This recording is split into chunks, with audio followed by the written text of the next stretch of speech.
Right, okay, folks, welcome to the latest episode of the Nice and Nasty podcast. This is where I have a guest on and ask them to pick three games. They can only play three games, and that is it. These three, they can't pick anything else. They can pick whatever they want. And on the flip side, they have to pick three games that are so utterly bad and abysmal that they should have been banished forever and never written. So I'm delighted to have a friend.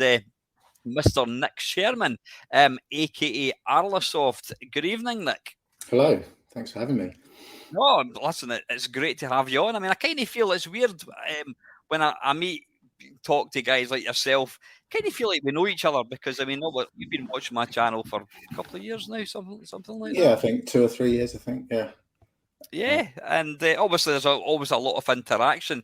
Now, if you don't know Nick, and you've got a Commodore 64, then you should know him because, and I mean, I always go a bit kind of gushy when I'm introducing guests, but you owned. When did you get a Commodore 64? Just when did you first get your C64? Well, back in the old days when I was 8, I think. Yeah. But it was quite late on. That would have been 1989. So I was a late comer. You started programming when? It was fairly recently, wasn't it? Programming seriously for the Commodore was 3 years ago. Yeah.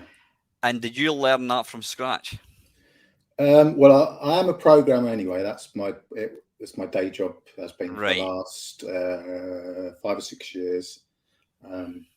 Before that, I was doing it sort of on the side. So I am a programmer, but programming these old systems is a completely different beast. What are you programming? What kind of stuff is it? So I was before for the last sort of starting about 10 years ago, I did mobile games when smartphones came in, and suddenly you could make games in your bedroom again. That was something I wanted to do when I was a kid. I messed around with BASIC, but never learnt assembly or anything like that. So this sort of gave me a second chance to be a bedroom coder again. So was that your job? Were you programming? I mean, was that a full-time job then, programming mobile games? Were you working for a company? No, so what I was doing, I was working for an insurance company, but there was a little bit of programming involved in that. But on the side, I was doing this mobile stuff. Then I went part-time in my day job to concentrate more on the mobile stuff. And eventually I was down to 2 days a week working and 3 days a week doing my own thing. And then, so that was going pretty well. And then the big boys moved into the mobile scene and started taking over the charts, and it was just impossible to get a foothold without. Is that right? Yeah. Without spending hundreds of thousands on marketing, you just could not get in the charts anymore. So I had to leave that alone and sort of try and do games for PC and stuff like that, and made a little bit of money, but nothing to write home about. But by then I'd sort of picked up enough experience where I thought I could do programming for a job. So about 4 years ago, I left insurance behind, and I'm now making point of sale software during the day. Excellent. It's interesting here you talking about insurance, because I think Andrew Braybrook, he kind of just after, I don't know when he disappeared, he left the gaming scene pretty early on and he just vanished. And from what I gather, he was programming insurance software, and lots of guys who were programming games have gone on to kind of program, and that part of me dies when I hear that. And also part of me dies when I hear the guys like Sean Southern and guys who were making things like Lotus, Turbo Challenge and all these brilliant games. They now make games for mobile. Now, maybe it's not, it is just me because of my age, but I don't play games in that. When I hear people say they make games for mobile phones, I'm like, it's just not the same. But I completely understand if you're wanting to try and stay relevant and make a bit of money. But Jeff Minter, I mean, he programmed a few games on Apple and Android, and apparently he made nothing. He literally made nothing. Is it so difficult to try and, you say, is it you've got to have the backing? Yeah, at the start, as I say, it was all indies. So if you released a game, didn't matter how good it was, you would get say 10,000 downloads on day one, and then after that, if it was a good game, it would just fly up the charts. And you would make your money from adverts and people buying purchases and stuff. And yeah, it was going really well for a time. And then the big boys came in with their big marketing budgets, and they would, when I finally left it when I released a game, and 2 weeks later, one of these companies had copied it, entirely copied the idea from start to finish. And obviously that was flying up the charts, and mine wasn't, because no one knew about my game. So I was like, right, that's enough of that. It's like, that is awful. Did you contact them at all? See what a minute, guys, no, you just ripped me off. Well, I think I sent them a snarky tweet, but that was about it. It's like, there's not a lot you can do. You can't copyright an idea. It's like, yeah. And the funny thing was that when I'd released my game, they had actually liked the tweet. They were cheeky enough to like the tweet, sort of announcing the game, and then they stole the idea and made, I assume, quite a bit of money out of it. But a bunch of, I'm going to swear, but a bunch of bastards. Honestly, that's disgusting. You can name and shame them if you want, Nick. I best not. You never know. You might end up working for them at some point. But yeah, you know what? Thing is, your bad experience with mobile games is us retro gamers. It's a win for us. Because you were watching my channel, and I've told this story quite a few times.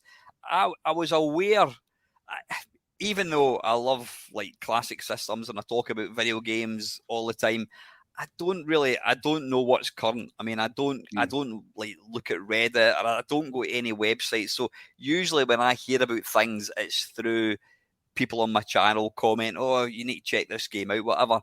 And somebody had made me aware of a really good Galaga, which I hadn't checked out. And then I think you did Galaxian, and that's when I think it was Panther UK did a video of it. He said, "Oh, this guy Arlasoft, Nick Sherman." "Oh, well, that's Nick. Oh, yeah, we know each other." And I checked it out, and then I was blown away. And I mean that the best testament you can get for how good Galaxian is Charlie Farr, who is the world record holder on the arcade Galaxian, and he said it is absolutely top notch. And it really is, really is. I mean, it's slightly slower. Is it a tad slower than the arcade one, possibly? Possibly. It shouldn't be, but yeah, possibly.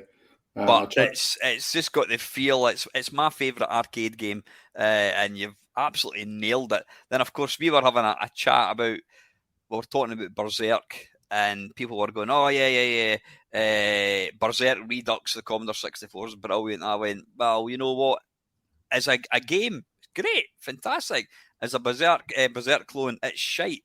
I says, and I know my Berserk because I can get 20,000, which isn't a bad score. So I do know my Berserk, and Berserk Redux is nothing like it. The maps are different. The Evil Auto thing moves way too quick. You move too fast. It's kind of, you would say it's inspired by Berserk, but as far as Berserk clones go, it's not a good version of Berserk. And I happened to mention that prior to all this, about 6 months ago or a year before that, Steve Snake, who's quite a prominent... do you know Steve at all?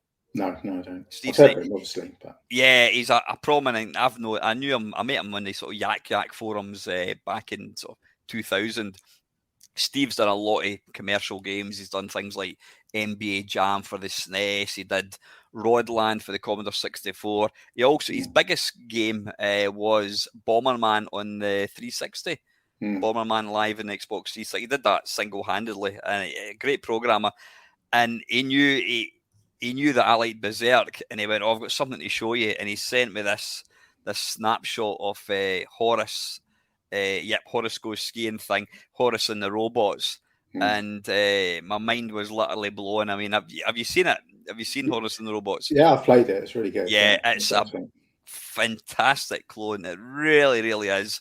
the timing. I think, am I right in thinking the aspect ratio?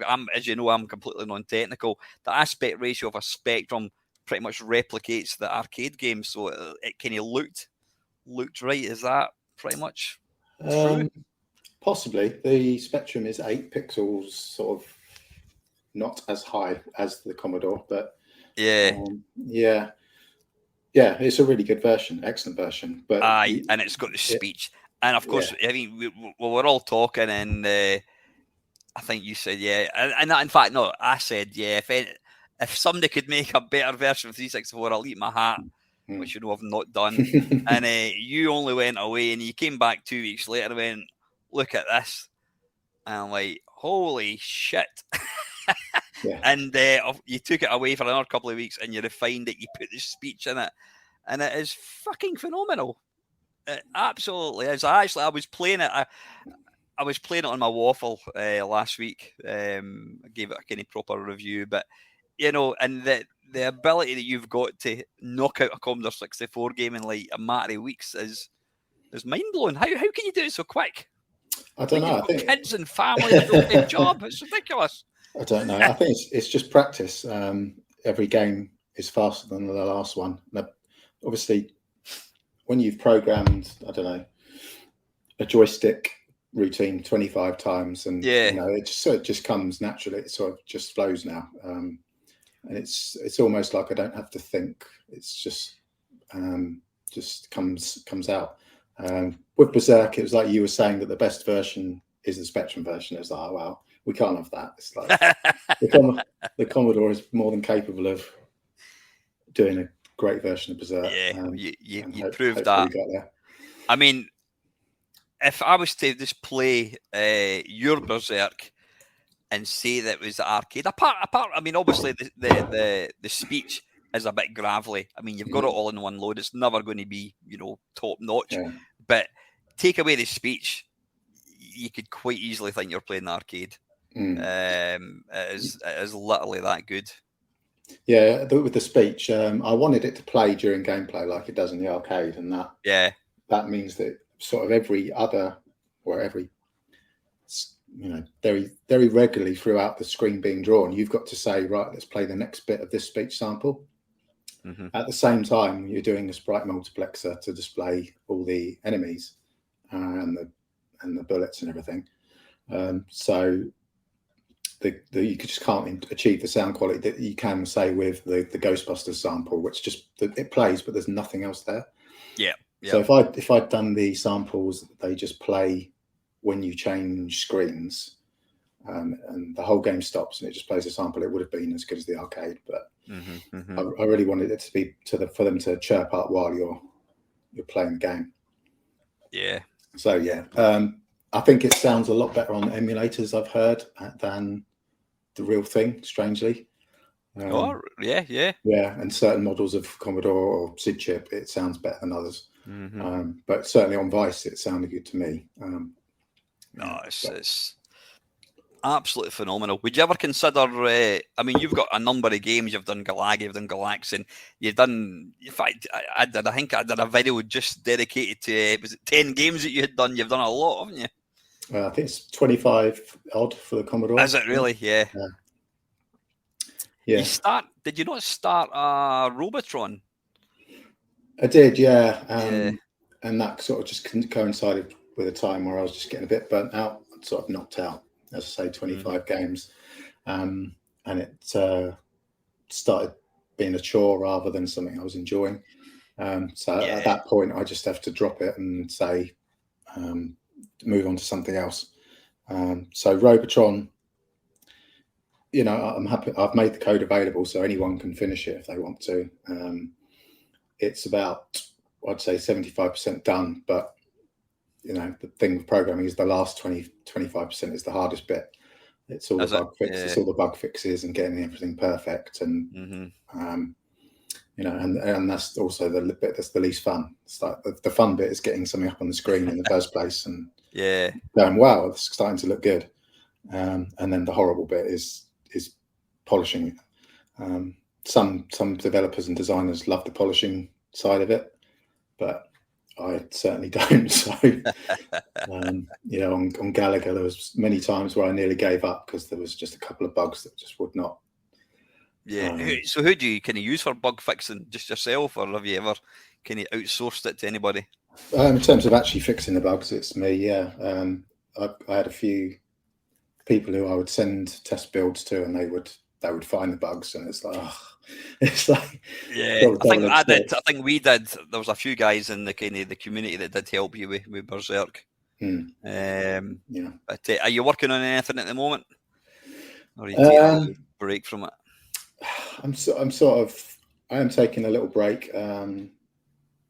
Yeah, I'm actually working on one of the 3 games that we're going to talk about. I'm working on a port of that for the Commodore 64, which is a very, very big project. So I'm doing it tiny piece every day, basically, and it will take as long as it takes. It's not sort of taking over everything like, say, Gallagher did for 3 months. It's just did it really? Yeah, that was all I was working on. I'm sort of just dipping in and out of it when I feel like it. So that's all I'm working on at the moment on the Commodore. But I'm sort of just going around different systems, just trying things out, really. I've recently wrote a few games for the Apollo guidance computer, the one that went to the moon. Really? Yeah. The PDP-1.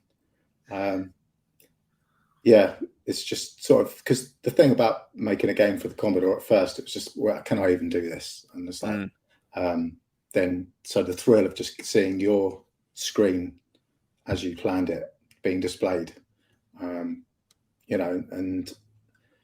then moving a sprite and then doing collisions and stuff. And then, but it got to the point with the Commodore, it was like, where it was a bit, I wouldn't say too easy, but it was just like, well, there's not much of a challenge left here. It's like, I'm sort of just churning out these games. And so by moving to sort of other platforms, even more obscure platforms, and then I'm sort of getting that initial buzz again each time, putting the first sprite on the screen, or displaying some text or whatever. It's like you get that. So if you move to a new system, how do you kind of get to know how to program it? Is machine code pretty much the same across all platforms? Or I mean, the way you program games on anything is pretty much the same. The language changes slightly, so the instructions have different names, but you're essentially doing the same thing on all the systems. And to display something, you're putting something in a different memory location than you would on the Commodore. On the PDP-1, you're just saying draw a pixel here. So the actual programming of it, any sort of 80s system or 50s, 60s, it's pretty much the same. It's like once you've learnt one language, assembly language, the others don't take much time to get used to. And then it's a case of learning how the actual hardware works in terms of how you draw graphics, how you do sound. But yeah, and that's sort of the fun part for me, is just working that out and then getting something up on screen. Yeah. So is there any system that you don't want to touch? Spectrum? Or, would you look at that? What do you think? Well, yeah, that's the thing. Yeah, I'm on the Spectrum Next Kickstarter. It should be coming sort of next month. I think they're being produced. This is number 2, I think. Yeah. But I think I'm over that now. I ordered that 2 or 3 years ago. Now I'm just, I don't know if I want to get into that. I wouldn't rule it out, but at the moment I'm not planning on doing any Spectrum games. I think there's people out there doing amazing things on that system already. So well, we're quite happy to hear that news. You stick with the Commodore 64, mate. Yeah, and obviously I've looked at the Amiga, but I think that is just without an artist, it's very easy for your games to look like they're sort of public domain. It's like, I'm not an artist, so I can just about get away with it on the Commodore, especially if I'm doing a port, then I'm just copying what someone else has done. But on the Amiga, you really need really good artists. I mean, is there any is there any like classic? I mean, most of the games, the conversions you've done were like the real golden age of video games. Obviously, Galaxian, Galaga, Berserk. I mean, that's an old game. Have you done a Pac-Man? Yeah, you have done a Pac-Man. Yeah, you have. Yeah. And that's again, bloody pixel perfect. Is there any game that you think, well, the C64 needs a good version? I mean, I was going to say Donkey Kong. There is a Donkey Kong out there. It's I don't think it's as good as some people make out. Is that the one that came out about 10 years ago? Was it? Yeah, I was going to say recently. Well, 10 years for me is recent. I think that's the one. I mean, the best version of Donkey Kong by a country mile on the home systems is on the Amstrad, and it was the one that Ocean put out in, I don't know, 1987. It's phenomenal. But they've used the proper, the sort of aspect ratio. They've got the score at the side, whereas the Commodore 64 always goes stretch screen, and that's why like 1942 is awful. It's like you've got virtually no space to react. That would be one game I'd love to see. Is that something you would ever think about, or have you got a sort of a number of games that, if you've got time, you would love to do your own version? Yeah, 1942 is definitely one I would like to do maybe one day, but at the moment I'm just not feeling the urge. It's like and that's a game that you probably need to put 3 to 6 months into doing it. So yeah, that's definitely on the list. Obviously Robotron, I don't think there's a good version of Robotron on the 64. But yeah, that's just a question of having the motivation, really. It's sort of disappeared slightly as far as arcade conversions go in general. I mean, the sort of the kind of single screen games. I mean, there's an arcade perfect Frogger. I put out a video of the arcade Frogger and the Commodore 64 Frogger, and I had them both on the screen at the same time, and the timing is like you see the frog coming on, and it goes blop blop blop, and you get the letters appearing. It's just like perfect, absolutely perfect. Then of course there was a really good Scramble came out. There's not many gaps left now. I think I'm trying to think. Is there a good Space Invaders on the Commodore 64? I don't think. I think someone did one recently that was sort of pixel perfect. Yeah, there was a good one recently. I remember somebody that put out, and it was using arcade ROMs. I think they kind of almost really emulated it. I think they did Asteroids, and I think Space Invaders might have been included in that as well. But the thing is, when the Commodore 64 came out and the Spectrum came out, Space Invaders was like old hat. Nobody wanted to play Space Invaders. We'd all moved on, and that's why, even games like Galaxian, I mean, there wasn't a good Galaxian on the C64, but within a year, people were wanting to play, Space Harrier or Outrun, whatever. They weren't interested in playing these old games. It's only 40 years on that we go, I would love to see this. And what do you think is the appeal? Why would somebody want to load up your Berserk in the Commodore 64 instead of loading up MAME? Why is that, you think? Yeah, I mean, I think you were talking about this with Graham Cowie, weren't you? Saying, a lot of people would say, what's the point? And sometimes I think that, I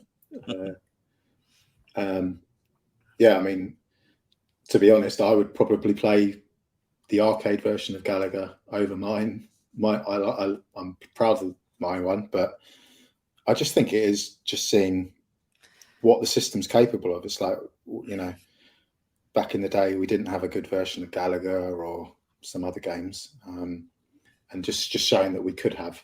There's people making Doom for the Amiga just because people said it wasn't possible. I think that's half of it. It's like if someone says something isn't possible on the Commodore 64, that kind of gets my hackles up slightly. And I'm but like me with Berserk. Yeah, exactly. Perfect example. Yeah. I know. I mean, there is something about. I mean, I could play arcade versions on my PC or my MAME cabs or whatever, but there's just something special about loading up the old Bees box and putting something in. Bloody hell, that is coming from this. It's just mental, absolutely mental. And it's just to see it. Yeah, I think you maybe got to have. I don't think a current generation kid would really appreciate what you've actually done. But when you've come from, I mean, I came from the you know, I had a C64 1983 when some of the games were just bloody god awful, and then you look at what we kind of got later on, you know. But mental. Anyway, listen, I don't want to take up any more of your time, Nick. So we're going to get into the meat and bones of this. I know you've put your thinking hat on. I just want you to give me one at a time. We'll start off with the good ones. You know the script. We'll call it Desert Island, whatever. You're on a desert island. You can take 3 games, and these are the only 3 games you will ever get to play again. It can have Wi-Fi, whatever. So, let's. What would game number 1? What would you pick? Okay, so this one, there was 2 that I could possibly choose for similar reasons, but the one I've gone for is Bomb Jack. I think it was the first arcade game I played in a hotel bar on a holiday in Mallorca. I would have been, I don't know, 6, 7. So I would go down to the bar and sort of just waggle the joystick, pretending I was playing, watching the attract screen, and sort of I would catch the eye of this lady who was smoking at the bar, and she'd chuck me 25 pesetas every sort of 10, 15 minutes to let me have a go. I was really being a bit of a, Did your parents know that you were doing this? Yeah. Maybe I wasn't 6, probably a bit older than that, but just in the sort of bar area where there's pool tables, and there was just this one arcade machine, Bomb Jack. It was just, thought it was an amazing game. I know a lot of people think it's an average arcade game. I just really enjoy it. I think it's the sort of game you can just pick up, and it's immediately obvious what you've got to do. Collect the bombs, avoid all the enemies. It's got some sort of unique flying mechanic, which I don't think I've seen in a lot of games. When you're tapping the fire button to kind of to sort of hover across the screen, and you hold the button down to jump higher. It's easy to play for a beginner, but there's also a level to it where you can learn all the patterns and go for incredible high scores. But yeah, I think it's just what a perfect example of sort of that sort of era of games that I enjoy the most, really. So just the high score chasing, the game you can play for 10, 15 minutes, and then you're happy with that, and you move on to the next one. So how many levels is there? About 5 or 6? Something like that? I think there's about 16 or 32 that just loop round. Is it the same background, but they be kind of levels, platforms, kind of? Yeah, I think it sort of just varies in terms of the number of enemies and stuff. Yeah. So the platforms change formation, maybe 8 or 16 variations. So yeah, I don't think I've ever got anywhere near completing it. That's not really what I'm in it for. It's like, but if I had it on a desert island, then I think I could probably get pretty good at it, and really go for some pretty high scores. So do you collect the bombs in order? I think you get a bonus, isn't that? I think if you pick order, as a kid, I didn't even know that was a thing. It's like, why is that bomb flashing? It's like, ugh. It's just flashing. So only sort of now do I realise, you're supposed to get them in order. And then a few months ago, I was playing it every day and getting relatively good at it. Collecting them all in order for maybe the first 3 or 4 levels, which gets you into the sort of 200,000 score range. But yeah, if I had it on a desert island, I'd get good at it. I don't think I'd get bored of it very easily. It's not a game. I don't think I've ever. I mean, I've played it on MAME, obviously, but it was the first time I played it was on the Commodore 64, and I thought it was all right. But looking back now, apart from the title screen in the C64 is great. Is it David Whittaker did the music? I can't remember. It's awful. It got panned by Zap because Bomb Jack himself is far too fat. And then the bombs have been drawn in these like blocks, and when they're flashing, the actual square flashes. So it's a rush job. I mean, you've just picked a game that is begging for a conversion, and it's your favourite game. I mean, as soon as I got home from that holiday, I bought the C64 version, and being sort of that age, I was perfectly happy with that version.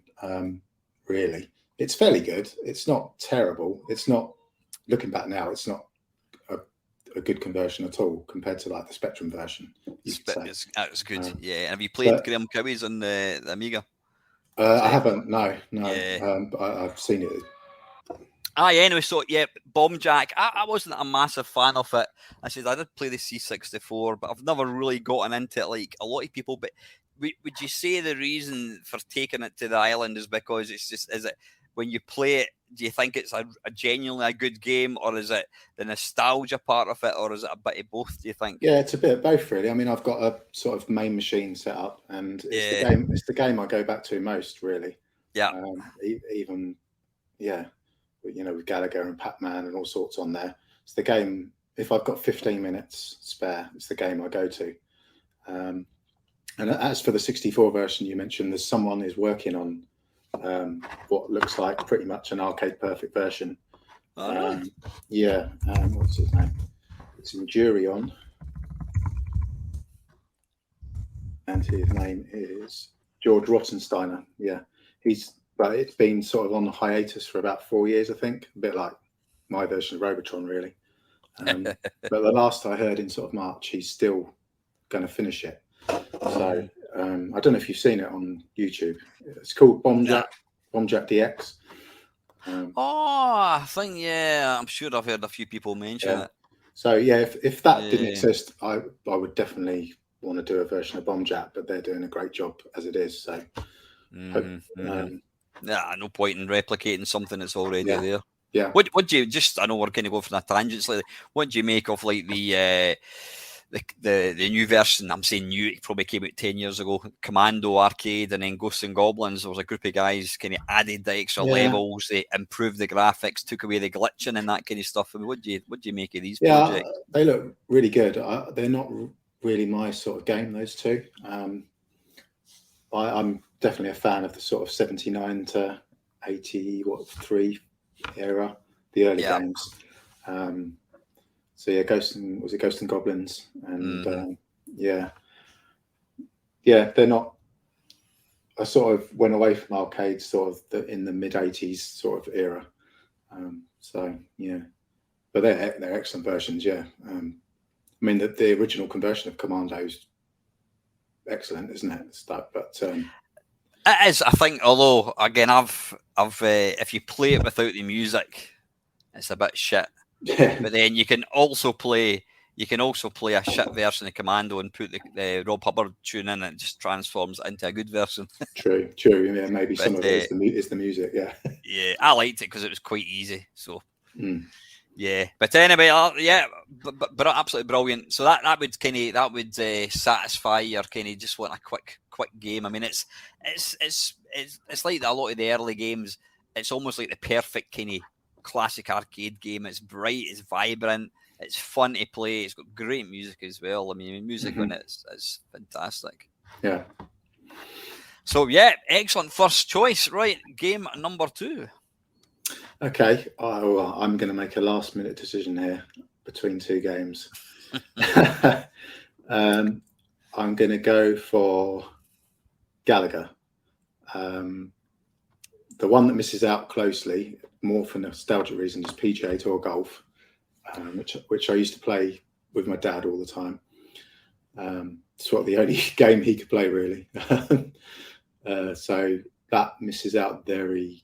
So that drops into 4th place. That's 4th place, yeah. You could stick that in your pocket. If you tell me you either can't play Gallagher ever again or you can't play PGA Tour ever again, I'd probably be more upset and not playing Gallagher again. I just think it's sort of the peak of that era of arcade games, I think, in terms of shoot 'em ups, I think. Do you think it's a better game than Galaxian? I prefer it to Galaxian. I can see why Galaxian's an excellent game as well. For starters, I'm better at Gallagher than I am at Galaxian. So I think it is slightly easier. Yeah, it is the easier, or less difficult, I should say. You'll never say Galaxian's easy. Yeah, Gallagher, I can probably make if I see an arcade machine somewhere, I can probably make that last 15, 20 minutes. So I get my money's worth. Whereas Galaxian, it's all over in a couple of minutes. Even after making the port, I was still never that good at it. But yeah, Gallagher, it's just a fantastic game. I think I'm not into the sort of bullet hell genre and the scrolling shoot 'em up genre that I think you're a fan of. I'm definitely a fixed screen, single screen shooter. So, and that's sort of the peak, really, I think. So where did you see that over things like Terra Cresta and not Terra Cresta? What do you call it? Moon Cresta. That was another static, and like Phoenix as well. Yeah, I mean, I love all of those games. Really, from Space Invaders onwards, that's probably my favourite genre. Is the single screen shooter. If I've got, as I say, apart from Bomb Jack, if I've got 15 minutes to spare, it's going to be one of those. Just fantastic game. Yeah, it's interesting because I like Galaga, but I much prefer Galaxian. It's a weird one because, I mean, a lot of the time I like games that I can play and actually get a decent game off, and that generally means it's easier. And Galaga or how do you say it? Is it Galaga or is it Galaga? I don't know. Galaga. I've always just said Gallagher, but I'm probably wrong. I don't know. Or Galaga. I don't know. Galaga. It's definitely easier. But I don't know. I don't know what it is. I just find it a wee bit boring. I don't know why. Yeah, possibly. I think you can get into a sort of zen-like state with it if you learn the patterns and. You know what I think would. And this sounds daft. I think what would make it the better game for me personally is don't have the option to have the two bullets because of the two ships. Because I think you've got to, when you're playing Galaga, you've got to decide, do I just stick with the one ship and have the extra man, or do I instantly go for the two ships? You can always acquire a much bigger score very quickly, but you're sacrificing a man.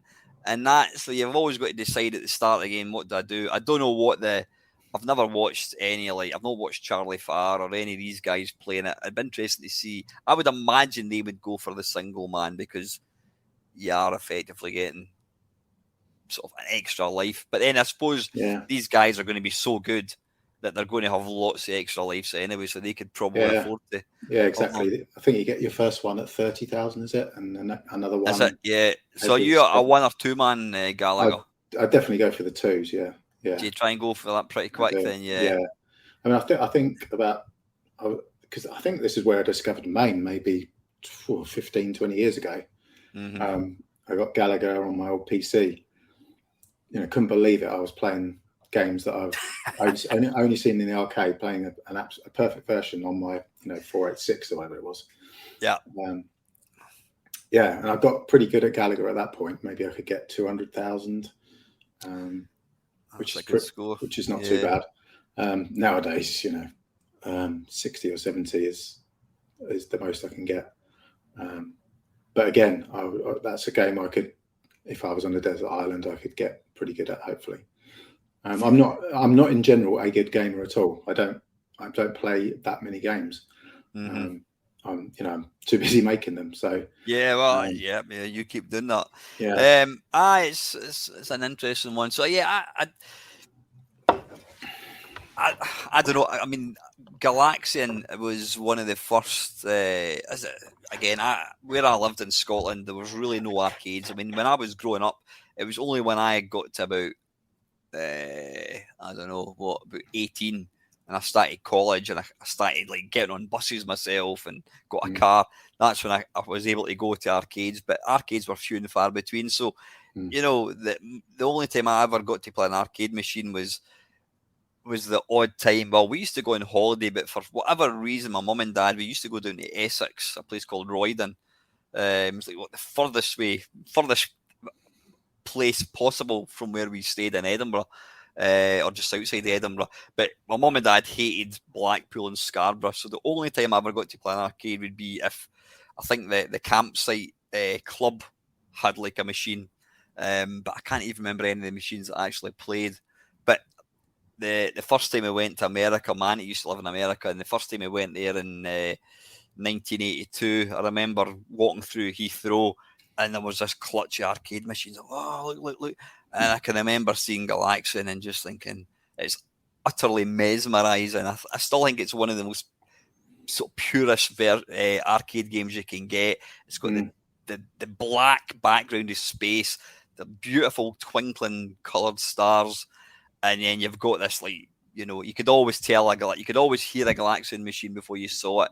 Anybody that's playing it, it's got the shrieking noise as the dive bomb. And I mean, when I played it back in the day, it literally lasts probably not even a minute, because you'd automatically just move across to the side and you were just going to get killed. Yeah. Now I can get to maybe level 6 or 7, whatever, on a good day.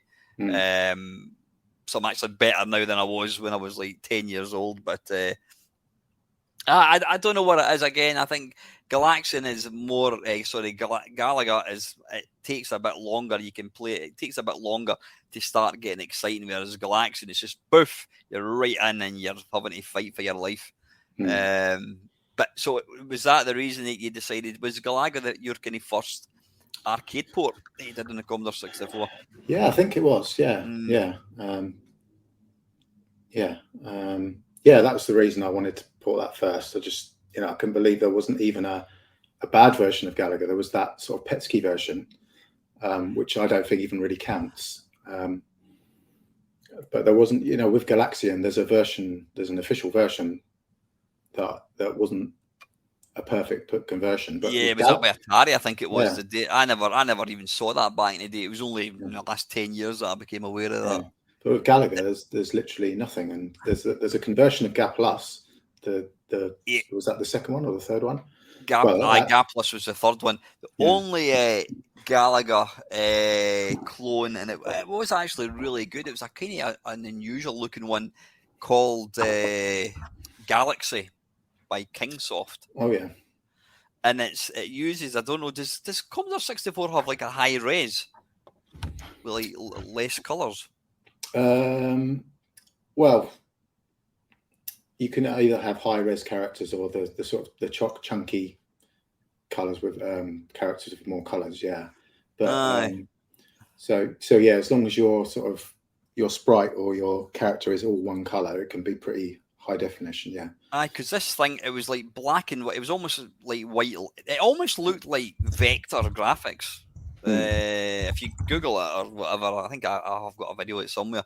But it's called Galaxy by Kingsoft, and it was really slow. They used to, when there was loads of enemies on the screen at once, it would all go woo, and it would start to get really slow.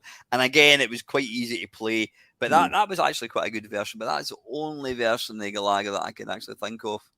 Yeah. Obviously, you've now scratched that itch for us with your own brilliant version. Hopefully. So yeah, you've got a kind of platform romp with music, and you've got to shoot them up. Mm-hmm. So your third game. Yeah, so the third one, I'm going modern day now, and it's a game probably a lot of people haven't played of or haven't heard of or haven't played. It's called Slay the Spire. Sorry, it called Slay the Spire. Slay the Spire. Slay the Spire. Yeah. I've never even heard it. No. It's going to be tricky to explain what it is for someone who hasn't played it. Yeah. So essentially, it's at its heart, it's a card game where you're collecting a deck of cards and using those cards in battles. You've got to get up the spire. So there's 55 floors in the spire, and after every battle, you get to choose between 3 cards, random cards, to add to your deck. So a card might attack, or it might block, or it might apply poison to an enemy. And it's not the sort of game I'd normally play at all. It's but it's a game where every game is completely different from the last one. So it's unpredictable in that way, because you'll get different cards every time. You get different potions and relics and stuff that you can use to help you along your way. So a game takes no more than an hour, 90 minutes, which is sort of perfect for me. I haven't got any more time than that to put into a game. You know, modern games with their 40-hour storylines or whatever. Just don't have the time for that. And it's a sort of rare in modern games where it's not got a storyline. It's just like this: you're climbing this spire, you don't know why, you just get on with it. It's like, and it's just, I just find it's quite relaxing to play. I don't have to. You have to think, obviously, but you can just play it sort of on autopilot. So what platform is that on then? This is on PCs, consoles, Switch. And was it Climb Aspire? It's called Slay the Spire. Yeah. Oh, Slay. Yeah. As in. Yeah. So essentially, it's a turn-based game. You're playing cards against them, and you can see what the enemy is going to do. So it says the enemy is going to attack you, or is going to apply some sort of poison or something to you, or thing that causes you to lose strength, etc. I'm doing a terrible job of explaining this game. It's like no one is going to want to play it. Based it actually sounds like, not that I've ever played it. It actually sounds like a Dungeons and Dragons card game that you would see all these nerds sitting around a cafe playing. Yeah, exactly. It's not my thing at all. I'm not into Dungeons and Dragons. No, it's very strange that I wouldn't say addicted to this game, but I do play it a lot. So how did you become aware of it then? I saw there's a streamer called Quill18 who does, as well as playing games, he programs games as well. And I learnt how to make games in Unity from him on his YouTube channel. And then he was playing this game one day, and it just interested me for some reason. It's just something about it. It's very difficult to explain because it's not a genre that was around in the 70s, 80s, 90s. It's quite it's cool. But you just have to play it really to get it. It's like you can't. I'm doing, as I say, a terrible job of explaining what it is. But is it? I mean, does it cost money, or is it free, or what? Or do we know? It does cost, but I've got it on Game Pass. All right, I've got Game Pass on my PC. Yeah, so I should be able to get it. Yeah, you can. You won't want to play it after my terrible job. I'll give it a go. I'm definitely going to give it a go. And this is the beauty of doing these podcasts, is because you're asking people to pick their I suppose technically their three favourite games, and so you're pulling together a bunch of games that are really highly rated. We're saying that one of the Bill Harbison and my mate Andrew Lowe, they both picked the brand new Zelda game as their favourite game, and I bought it and I played it for 2 hours and I've completely lost interest. But that's me. That's because I'm just I kind of lose interest in games. I'm like, where am I supposed to go now? I don't know. I wander about aimlessly for a couple of hours and then I just give up. I think I need to kind of I need to be on like kind of guided, right? Here you go, you kill him and you go and pick that up. I need to be on rails, whereas these open source games. But no, it's not. You've picked three completely different genres, and that's what you want.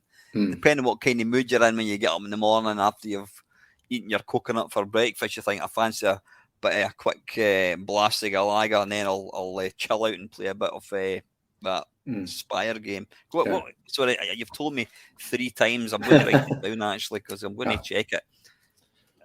It's called Slay the Spire. Slay the Spire. Yeah. Okay.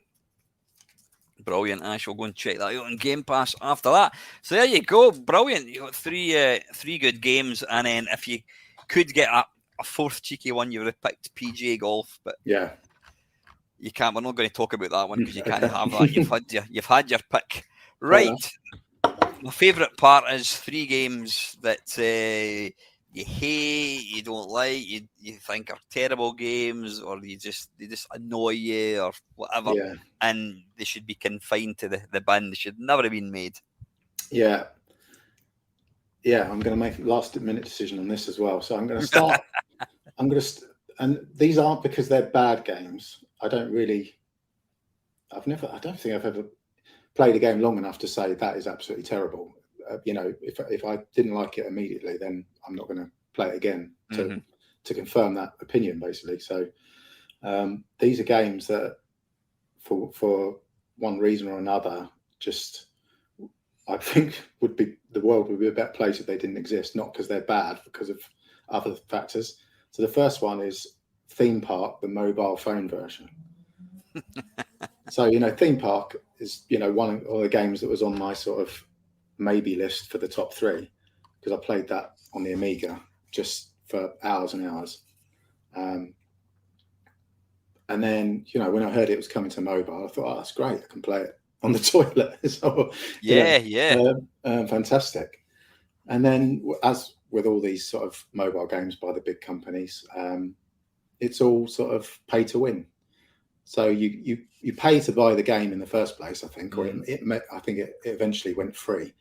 But then they're charging $70 for the best roller coaster, and you can pay to research the rides faster and to upgrade your park. And it's just that they're not designing the game to be fun. They're designing the game to make as much money from kids as possible, as quickly as possible.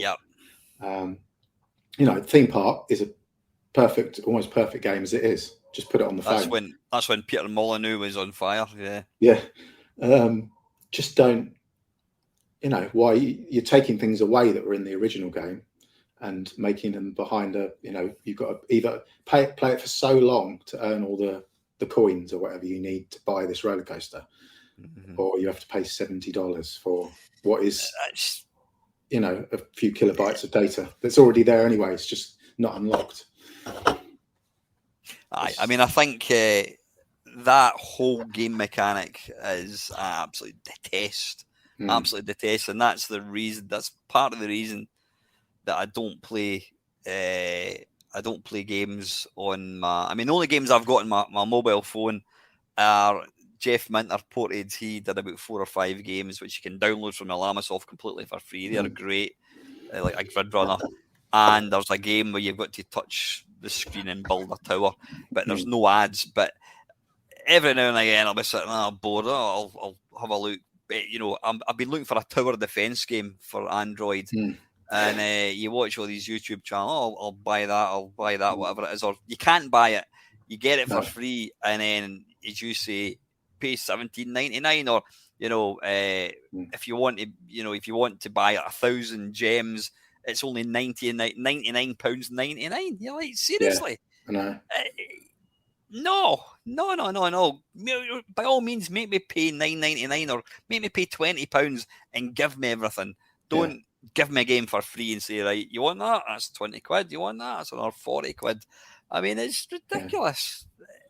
Yeah, because when I was doing mobile games, obviously I was sort of following that model, but I wouldn't be that cynical. It was like I would give away 50% of the game for free. There would be ads every 10 minutes instead of every game, like you get on some of these, and it would be 69p, and then you could remove the ads and get all the remaining levels. And it's like, I think that was fair enough. It's like, if you wanted to play half the game for free, you could. If you wanted to chuck me 69p, you could, but you didn't have to pay to win the game.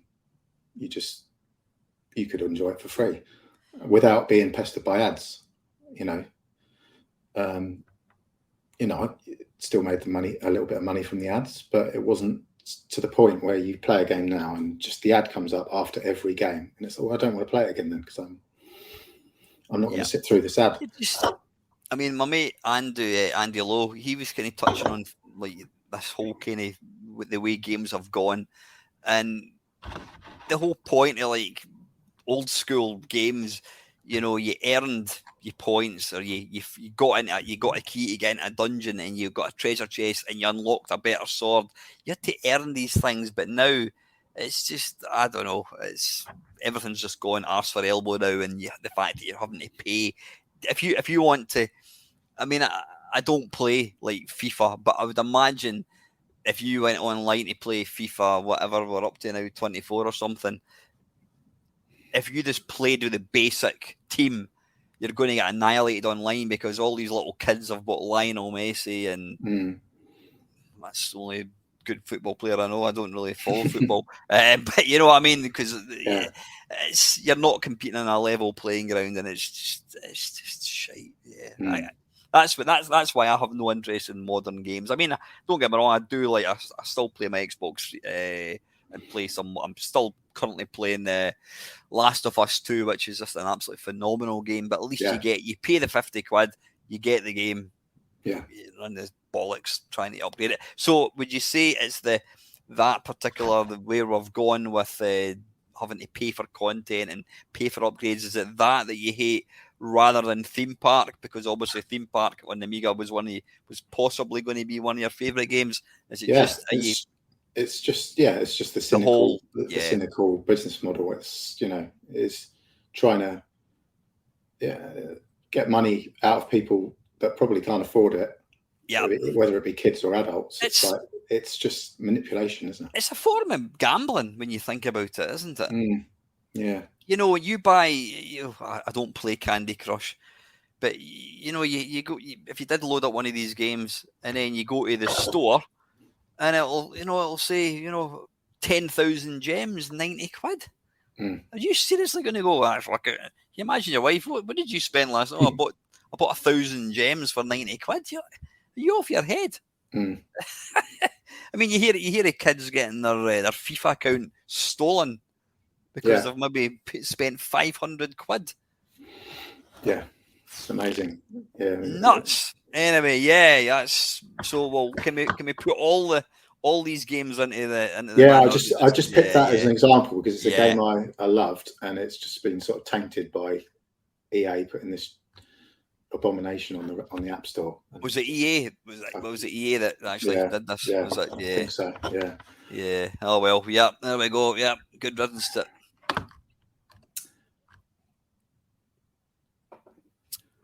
So number 2. Yeah. Now where do I go from here? There's so many choices. all of them are going to upset somebody. I think, and again, it's not about the quality of the game because I don't think anyone's going to say this is a bad game, but I'm going to go for Doom. And specific. Come again? What did you say there? It's obviously a fantastic game, and I did play it back in the day. But what it introduced was the concept of playing games online with other people, and so many games now are built with that as the focus rather than the single player experience. That's sort of tacked on at the end, and it's just not something that's ever interested me at all. Playing against some random 13-year-old from I don't know, Wisconsin. I try to avoid the general public as much as possible in day-to-day life, so I don't want to invite them into my house via access to not only beat me but probably swear at me and insult me at the same time. So I must be missing something with the whole experience, but it's never appealed to me at all. I mean, I'm the same. But the only time I've ever played online games was it was the Xbox 360 because the PC had a lot of faffing about. You had to fuck about with things to get it working. So I never played online. I mean, online PC games. But when the Xbox 360 came along, it made it really easy. And what was the game I played? Oh bloody hell! I can't even remember the name of it. There was 3 or 4. Anyway, it doesn't matter. It was great. But the thing is, we used to play. You could invite friends. So there was maybe 8 of us playing in 2 teams, and it was great because you were talking to each other and that kind of thing. That was phenomenal. But after Gears of War, that's what it was. After we kind of got bored with that was it. We never ever really played anything again. But I'm completely with you. I've got no interest in playing against some little 14-year-old nerd from whatever. Because they're probably going to cheat and they've probably bought all the better players and the better weapons and all that kind of stuff. But I think that's probably an age thing. I think possibly if we were both 15 years old, we'd think differently. Oh yeah, I mean the kids nowadays, that's all they want to do is play with their friends or strangers. Yeah, the concept of playing against a computer opponent is just completely alien to them. Yeah. So I'm kind of thinking you're doing a bit of a kind of Terminator 2 thing here. You're going back in time to kill John Connor. Exactly. Not because not because you dislike John Connor, but you don't want the machines to exist. Yeah, exactly. So you're killing Doom. Yeah, to get rid of the you online didn't thing. say bad games. You just said games you wish didn't exist. And absolutely. For whatever reason, it's an interesting point, and I'm kind of with you. I am with you. For me personally, I have got no interest in playing games. I mean, just kind of going off on a tangent slightly. I had a hankering. I thought I fancy playing Command and Conquer, and I thought, wait a minute, I bought that under, is it EA? I think it is EA server. Yeah. So I had a look, and lo and behold, it was installed on my PC.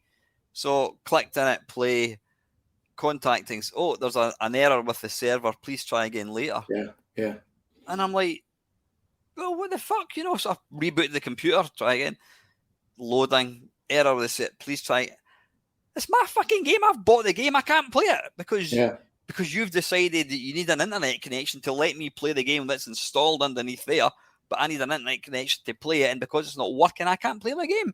Yeah, exactly. We've got the nostalgia for these games from the 80s, and we can still play them now, but you're not going to be able to play Fortnite in 20 years. That'll be... No. The server will be long gone. Yeah. So they'll have the nostalgia for playing Fortnite, but they won't be able to play it, which is a sad thing, really. Yeah. But it's... Yeah, I think obviously that's the way we're going to get to a stage. I mean, I've got the Xbox X thing downstairs, and it blows my mind the fact that I can just I can play a game. I can either install it, download and install it, or else I can just play it on the cloud. And I just play all the games in the cloud, and they work absolutely flawlessly. Yeah. But then if my Wi-Fi goes down, that's me screwed. Yeah. But I can still put the main cab on and play Terra Cresta. Yeah, that's right. Yeah. So, controversial decision. I never thought I would see Doom. If John Romero was watching this, I do apologise, John. But it's. I mean, the game is phenomenal, but it's the network aspect. And I've got to say, I've never played Doom online. Never. No, me neither. No interest in. I'm all about one player. And it always saddens me when you get a game and you're looking for the solo mode, and it's like, oh shit, it's like online only. Yeah, exactly. So controversial, but I totally agree with you. I don't disagree with you one little bit. There you go. So in that bombshell, game number 3. Well, I'll try and steer clear of controversy on the last one. I've got a few that give it your best. I'm just going to go for a bad game, a disappointing game, and that is Ghostbusters 2 for the Commodore 64. So I love the original Ghostbusters game. Obviously, I've loved the films, still do. And the first Ghostbusters game is a really good game. I really loved it as a kid, and it's a bit like, in a strange way, a bit like Slay the Spire. The game will take an hour to play, and you'll either win or lose at the end of it. But yeah, then Ghostbusters 2 came along. I thought, fantastic. I rushed out to buy that. And, that's a time when I didn't know anyone who pirated games. So I bought all my games. And I was only sort of 8 or 9. So I could only buy a game every 2, 3, 4 weeks, maybe. So if you made a bad choice, it was pretty disappointing, to say the least. And then, so I got Ghostbusters 2, and there's just nothing there. It's just, I never got past the first level, where you're sort of going down the sewers. That's the only bit I can actually remember the game. I don't think I've really played it. Yeah. It's just the only game I can remember vividly bringing home and just being sort of gutted that I'd made a bad decision on which game to buy that week.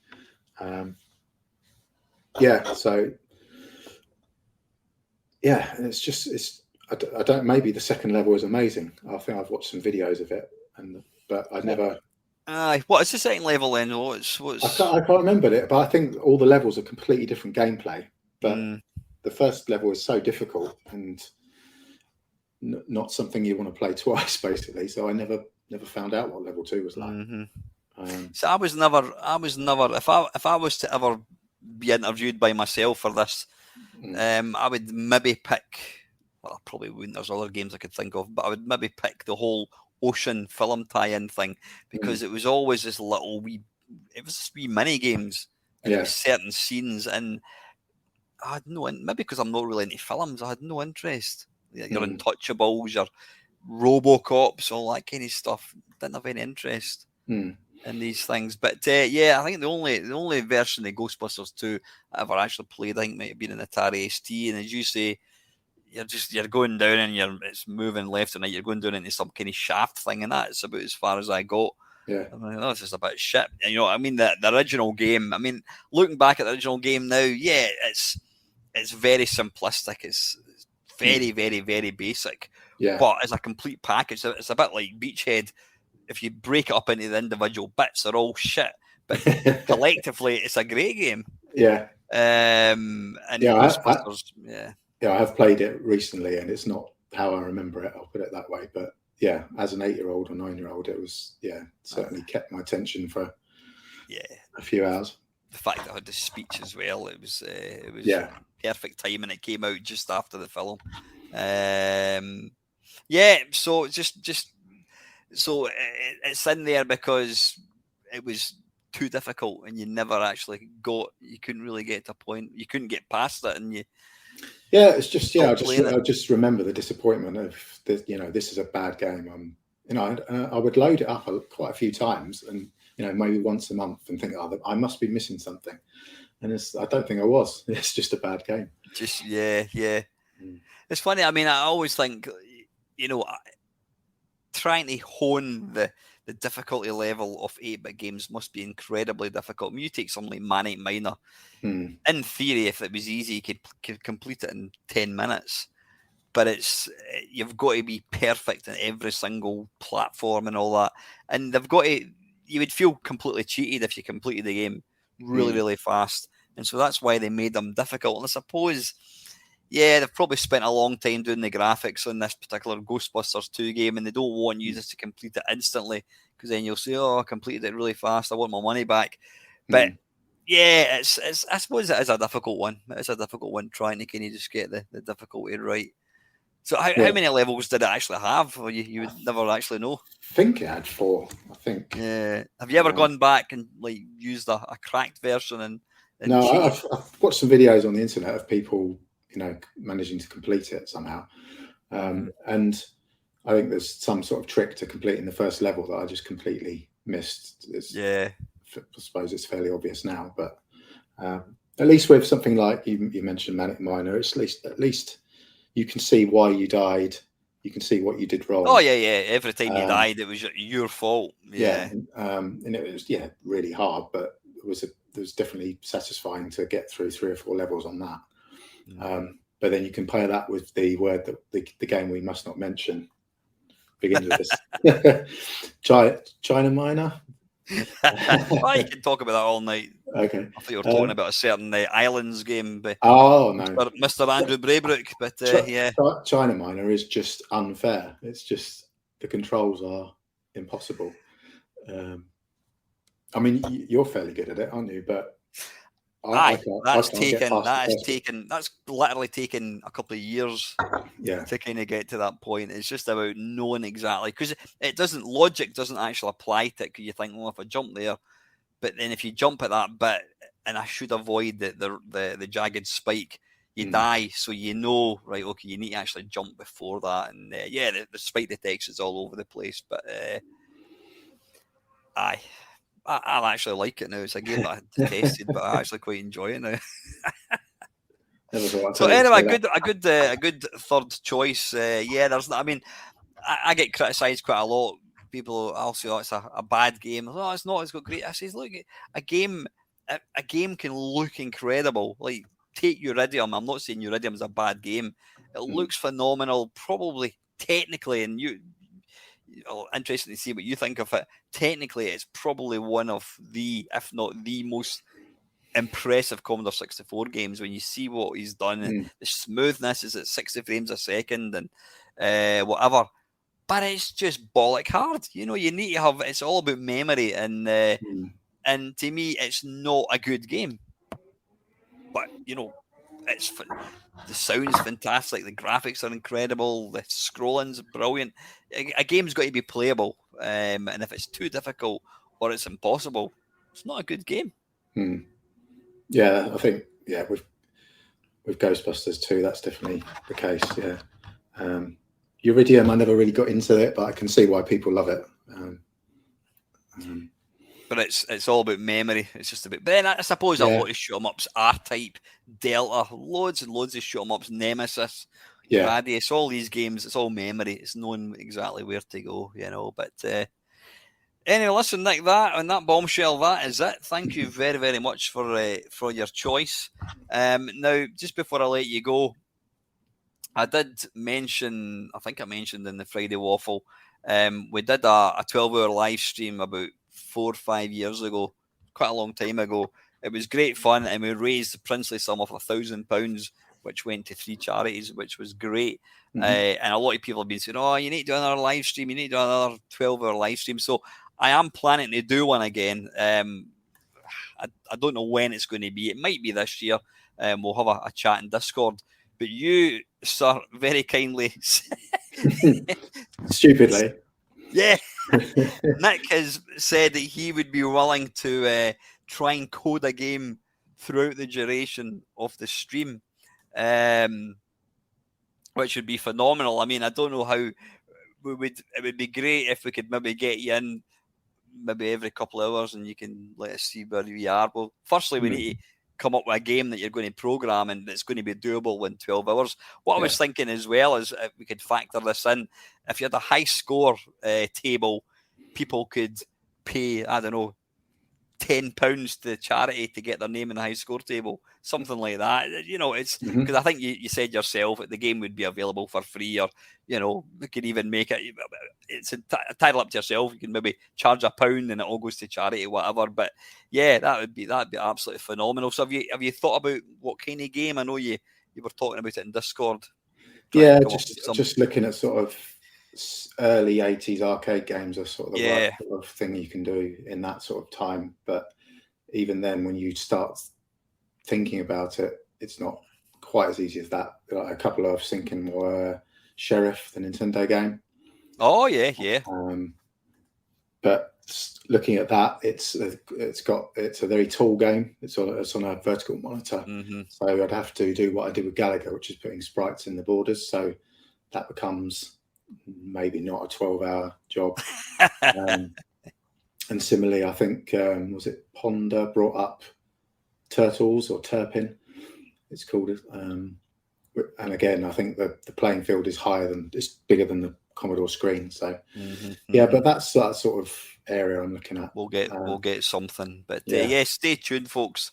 We will announce details once we've agreed when we're going to do it.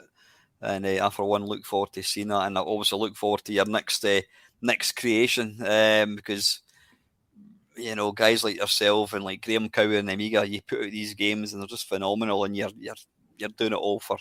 I know you can contribute to the games, but you do offer them for free as well. And I will put a link down below in this podcast if you want to go and check out Nick's games and give them some money. That would be much appreciated. So anyway, listen, Nick, I'm going to let you get going, mate. Thank you very much for your time. I'll let you get back to your kids before they wake up. Are you going to hopefully get a quiet night, mate? Hopefully, yeah. Don't count on it with this heat, yeah. Okay, mate. Listen, man, It's been brilliant again. Take care, buddy. Thanks a lot. See you, Bye. man. Cheers, Bye. mate. Bye.